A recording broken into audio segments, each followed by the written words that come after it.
this series. This first book in the series focuses on the consorts of the Norman kings of England. 4 of them were called Matilda, or Mathilde, Maud, Maud, or Maud. The names were interchangeable, while Maud is an ancient German variant. Therefore, in the interests of clarity, I refer to them as follows: Matilda of Flanders, Matilda of Scotland, the Empress Maud, and Matilda of Boulogne. The domains of the Norman monarchs of England, who ruled from 1066 to 1154, straddled 2 lands. They were Dukes of Normandy and Kings of England. They had little concept of nationalism, ruling in a feudal world where every man had an overlord. The king was accountable only to God, and land tenure counted for everything. Thus, they had a European perspective, and it would be from continental kingdoms and principalities that they took their queens. All but one of England's medieval queens were of the high royal blood of Europe. It was not until 1464 that an English king married an English-born commoner. The English had a Norman queen before the Norman Conquest. She was the wealthy spendthrift Emma of Normandy, circa 985 to 1052. Twice Queen of England as the wife of Ethelred II and King Canute, and mother of King Edward the Confessor. However, her story is not included in this book because she was the wife of kings who ruled before the Norman Conquest of 1066, and not the consort of a Norman king. How do we define the word queen?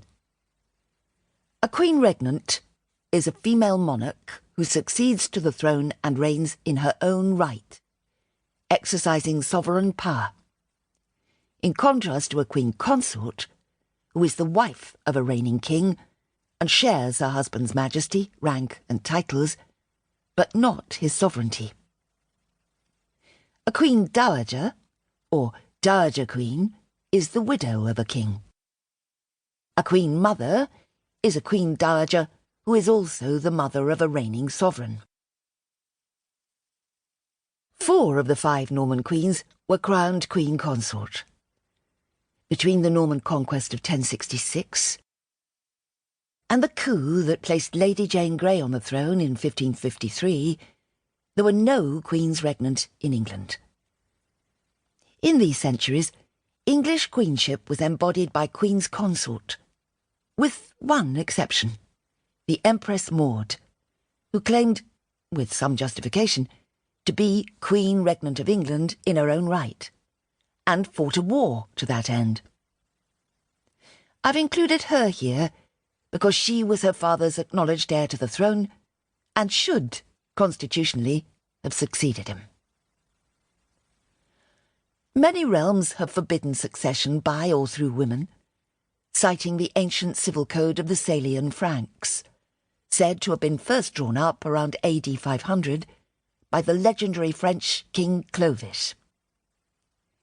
In England, the Salic law never applied, and 4 kings, Stephen, Henry II, Edward IV, and Henry VII, owed their titles entirely, or in part, to their female ancestors, while Edward III's claim to the French throne, which led to the 100 Years' War, derived from his mother.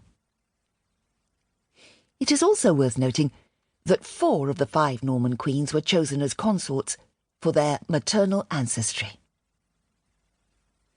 Yet while women were respected as the transmitters of dynastic lineage, they were universally regarded as inferior beings who were emotional and irrational, and it was generally seen as unnatural and undesirable for a woman to wield dominion over men. Few women enjoyed autonomy. Girls were subject to their fathers, wives to their husbands.